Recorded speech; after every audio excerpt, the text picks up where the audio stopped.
This is a review by a casual player.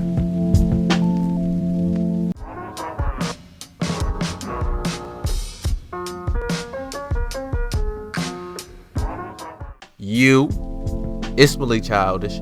I'm back with another episode of the casual review. If this is your first time tuning in, please go back and watch my first casual review talking about Call of Duty Cold War. How I do these, I wanted to feel like you talking to your boy or talking to your friends about a game, and I'm just gonna give my honest review. The reason why I also call it a casual review is I don't play the same game for a long time. I'm very bad at that. I go between games a lot just because I usually don't have a lot of time to play games. So my reviews are just very straight to the point because I play a game for 10-20 hours and I'm probably on to the next one. So for this review, we are doing Cyberpunk, the long awaited Cyberpunk. What made this game so interesting and made me really want to buy it was the hype behind it. I mean, I ain't gonna lie, I do buy games because of hype, because most of the time the hype is for a reason. People have a pretty good reason on why it's hyped up so much. Going into it, a lot of people was comparing this to GTA, and right when I booted it up, it wasn't like GTA at all. Going into the game is beautiful, the graphics are great, I love everything about it.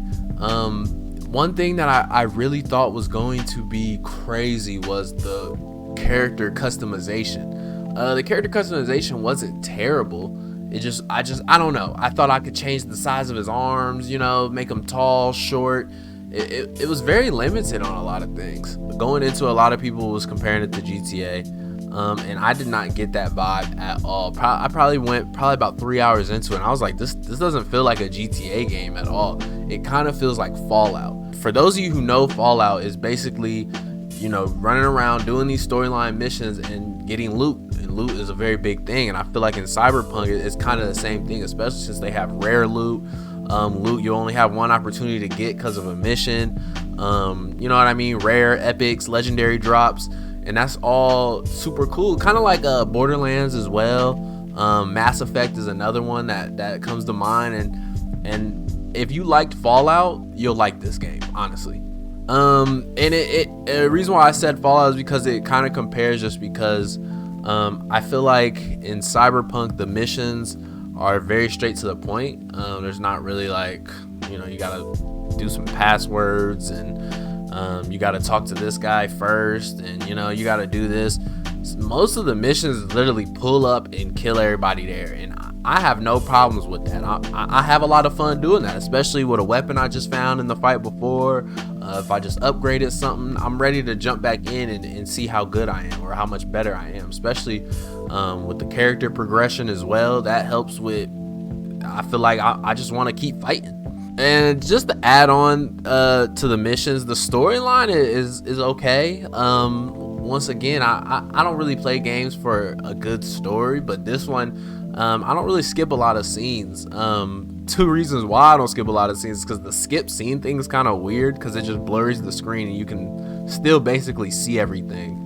So you're just sitting there just spamming the skip button, and I'm like, I might as well just watch it and see what they're talking about.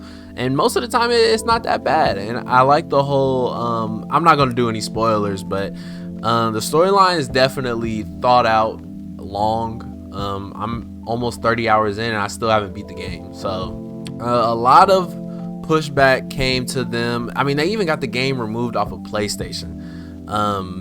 And a lot of the pushback came from all the bugs that the game had. On day one, yes, the game had a lot of bugs. Like probably like every other NPC I talked to was like walking through walls, and cars was glitching into the ground, and it was bad, I'm not gonna lie. But I mean, what games don't have bugs? I feel like literally every game on the market has bugs, or had bugs at one point in time that were not game breaking, but people noticed them. They fixed a lot of the bugs. Like I said, I'm almost 30 hours in, and bugs are very insignificant to my experience right now. It's not ruining my experience whatsoever. I'm still able to do my missions. My saves are still all good. I'm doing quick saves, auto saves, and nothing has messed up yet. So I just feel like, hey, if the bugs is a huge L, or if the bugs is ruining the game that much, I can't relate because I'm having a lot of fun with it. The last topic I'll go on is basically the combat and the fighting in the game is very intriguing. So you can to fight on there, you can hack, you can use swords, knives, SMGs, shotguns, assault rifles, snipers, pistols. The combat on it is actually really fun, and that's cool to me. Like you really feel like you can try different things and still dominate. So as the current game goes, I'm gonna give it an 8 out of 10, man. This is an 8 out of 10 game, and I feel like it's still on the up. They still have to add multiplayer. They still have a lot of bugs and stuff to fix. And I'm 100% positive they're gonna drop some DLC for this game. I mean, this world is huge. And that was one other thing I didn't chime in, is the world of Cyberpunk is crazy. I mean, you can ride elevators up 10 stories, or you can go into some sewer underwater. You can go in random apartment buildings, random alleys. The world is humongous. So if you haven't played Cyberpunk, if you're a fan of games where it's hack and slash, get a lot of kills, good story, and loot, this is the game. I mean, this game is fun. So like I said, this is only my second casual review. If you haven't seen my Black Ops Cold War one, please go check that out. I'm gonna be bringing these as often as I want. Honestly, I like I said, these is casual. I play games that I like playing, so hey, there's not much more I can say. It's Malik Childish. I'm out this month.